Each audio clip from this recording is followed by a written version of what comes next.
Hi అండి, అందరికీ నమస్కారం అండి. పన్నీర్ కర్రీ అండి ఇది.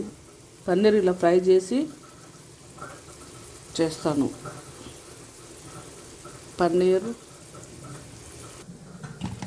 మిల్ మేకర్ అండి.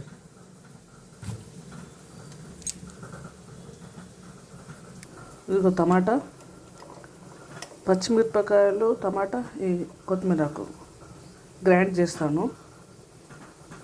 ఇలా ఫ్రై చేయాలండి. ఉల్టా వేసిన ఫ్రై చేసుకొని కర్రీ చేసుకోవాలి. అలాగనే వేయొద్దండి, అంత రుచి రాదు.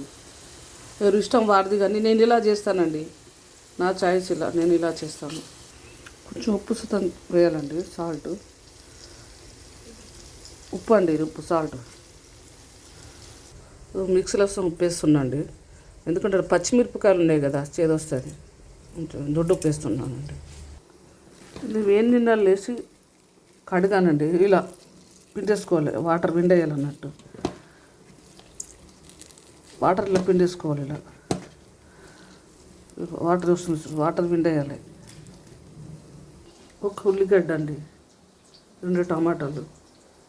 ఇది ఉల్లిగడ్డ మిక్సీ పడతానండి. ఇవి పక్కకి పెట్టాలండి. ఇలా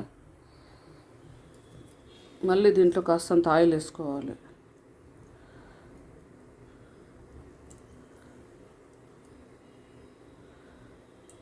మళ్ళీ ఆయిల్ వేసుకొని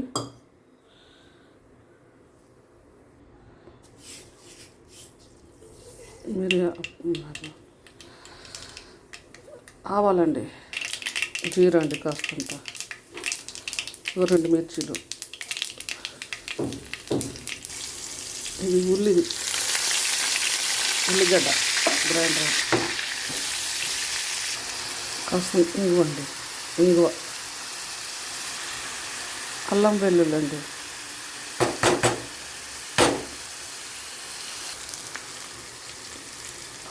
పసుపు. ఇది టమాటా గ్రేవీ అండి,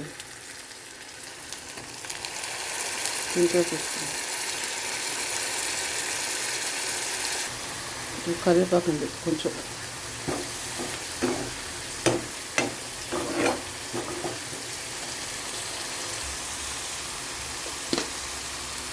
మిల్ మేకర్ అండి,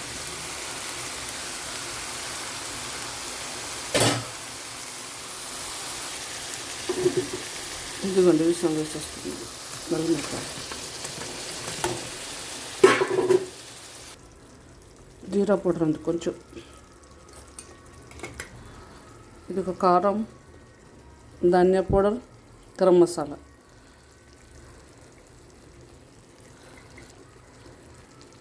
సాల్ట్ దాంట్లోనే వేసానండి, గ్రైండ్ పెట్టినప్పుడు సాల్ట్ వేసాను. ఎక్కువ అయితే కష్టం. వాటర్ కొన్ని వేసానండి, ఇన్ని వేసాను, ఎక్కువ వేయలే. ఇలా కాసేపు అయినా బంద్ చేస్తాను.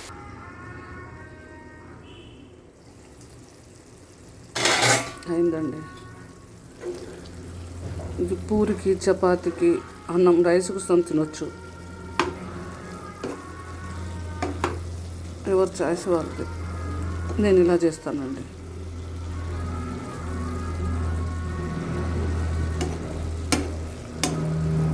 చాలా గ్రేవీ వేయలేను.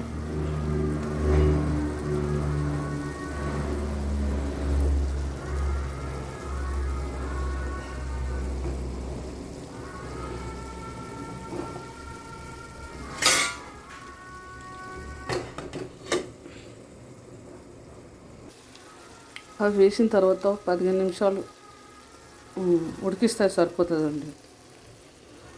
బంద్ చేస్తున్నా. అయింది, కర్రీ అయింది.